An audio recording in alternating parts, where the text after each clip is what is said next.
Sa pagpapaigting kontra wanted person ng pulisya, arestado ang isang lalaki dahil sa kasong frustrated murder sa operasyon ng First Eastern Samar Provincial Mobile Force Company. Ang buong detalye ng report ay hatid ni Patrolwoman Camberley Flores.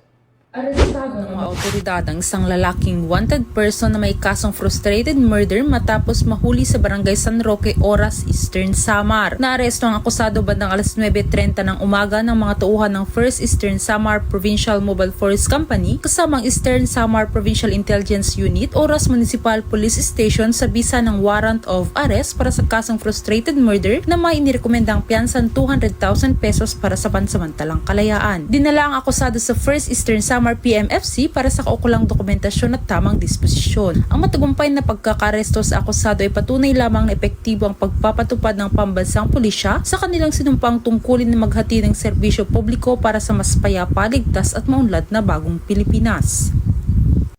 Mula dito sa Eastern Visayas, ako ang inyong PNN correspondent, Patrolwoman Flores, alagad ng batas sa kataguyod ng Balitang Pulis.